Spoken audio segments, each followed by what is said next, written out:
Not every question is an invitation to connect. Some questions are traps, engineered to look like curiosity but designed to do something else entirely, to expose you, to destabilize you, to provoke a reaction they can use against you, to pull something out of you that you never intended to give. And the terrifying part is how natural they sound, how innocent the words are on the surface, how much social pressure sits behind them, because the unspoken rule in most conversations is that questions deserve answers, that refusing to answer is rude, that hesitation is suspicious, that a person with nothing to hide should have no problem responding. But highly intelligent people have learned to listen beneath the words. They do not just hear the question, they hear the motive behind the question. And when those two things do not match, when the surface asks one thing while the intention asks another, they do not take the bait. They do not get flustered. They do not overexplain. They simply refuse to play a game they did not agree to enter. Here are the 5 trap questions that intelligent people consistently refuse to answer, and the psychology behind why refusal is the smartest move available. Trap number 1, why are you so quiet? This question almost always comes from someone who is uncomfortable with your silence, and the discomfort is telling. Because silence, real silence, is not a problem to be solved. It is a form of control. It is the deliberate choice to observe before participating, to listen before concluding, to be selective about when and where your voice enters a room. But for a certain kind of person, your silence feels like a judgment, like you are thinking something about them that you are choosing not to say. And they are right to feel that, because you often are. Your quiet observation is making them aware of how much they are filling space, how much they are performing, how much noise they are generating without necessarily producing meaning. And that awareness is uncomfortable, so they try to make your silence into a problem. They make it about you. Why are you so quiet? Is not curiosity. It is an attempt to destabilize the one person in the room who is not destabilized. The intelligent response is not an explanation of your personality. It is not a defense of your introversion. It is not a reassurance that you are fine. It is a calm, grounded, I am just thinking, and nothing more. Because explaining your silence to someone who has already decided it is a problem will not change their mind. It will only give them more material to work with. Your silence is not a gap that needs to be filled. It is a statement. Let it speak for itself. Trap number 2. Do you think you are better than everyone? This question is a projection wearing the costume of a confrontation. The person asking it is almost never coming from a place of genuine curiosity about your values or your self-perception. They are coming from a place of insecurity that has accumulated enough pressure to need release. And you, through your composure, your selectivity, or your quiet confidence, have become the target of that release. Here is the psychological trap inside this question. If you say no, you are defending yourself against an accusation you never made, which means you have already accepted the framing that there was something to defend against. If you say anything more complex, you are explaining your character to someone who has already decided your character is the problem. And explaining your humility to an insecure person does not dissolve their insecurity. It feeds it. Because your thoughtful, measured response becomes new evidence for the story they are already telling about you. Psychologists call this the confirmation bias loop. A mind that has already concluded something will filter every piece of incoming information to confirm the conclusion. So the more eloquently you defend yourself, the more superior you sound to them. The trap tightens with every answer you give it. The intelligent move is not engagement. It is a raised eyebrow and a quiet, "What makes you ask that?" Turning the question back is not deflection. It is diagnosis. It forces the question asker to examine their own motive, which is the last thing they were prepared to do. Trap number 3. Tell me something personal about yourself. This question sounds like connection.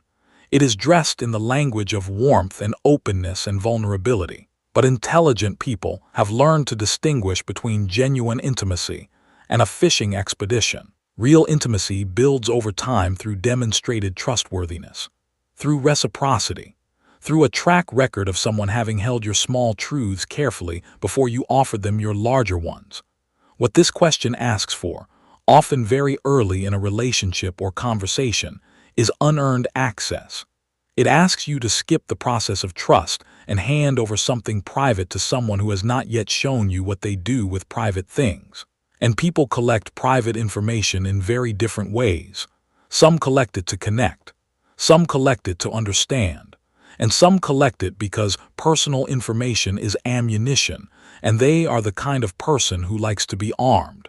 The problem is that you almost never know which kind of collector you are dealing with until it is too late. Privacy is not coldness.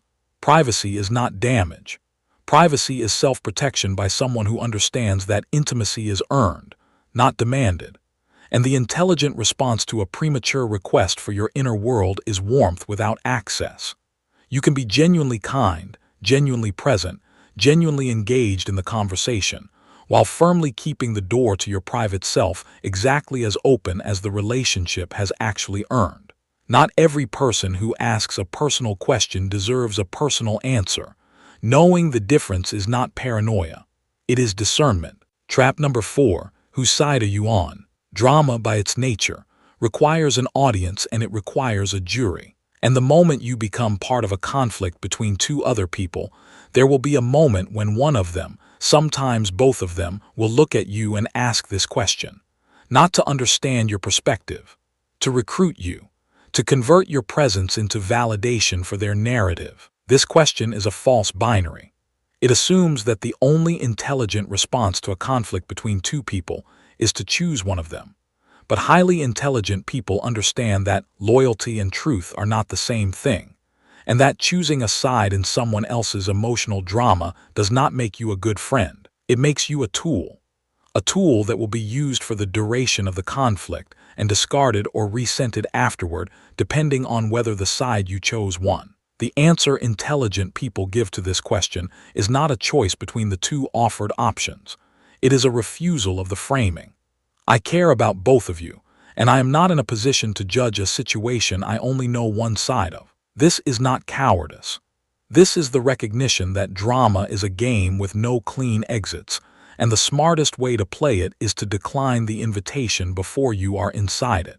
Truth is not the same as loyalty, and a person who values your truth is a very different person from someone asking you to perform loyalty on their behalf. Trap number 5. Come on, prove how smart you are. This can come in many forms. It can sound like a direct challenge. It can sound like a dare wrapped in playfulness. It can sound like explain it then if you're so sure. It can sound like I'd love to hear your theory. And underneath every version of it is the same invitation. Step onto my stage, perform for me, dance so I can decide whether you are worth taking seriously. Intelligent people refuse this invitation, not because they are insecure about their intelligence, but because they understand something fundamental about what is being asked. The person issuing the challenge has appointed themselves the judge. They have decided that their assessment of your performance will determine your value. And the moment you accept that framing, the moment you step onto that stage and begin to perform, you have already lost, because you have handed authority over your worth to someone who was never qualified to measure it. Real intelligence does not need an audition. It does not need to prove itself to every person who claps and expects a dance. It does not need to be believed by everyone in the room right now in order to know its own value. The response to this kind of challenge is not a performance. It is patience, a quiet confidence that does not require the room's agreement to remain intact. And now the truth that all 5 of these traps lead to. One of the clearest, most reliable signs of genuine intelligence is not the ability to answer every question. It is the ability to hear a question, understand its actual motive, and make a deliberate decision about whether that question deserves access to your truth. Because your truth is not public property.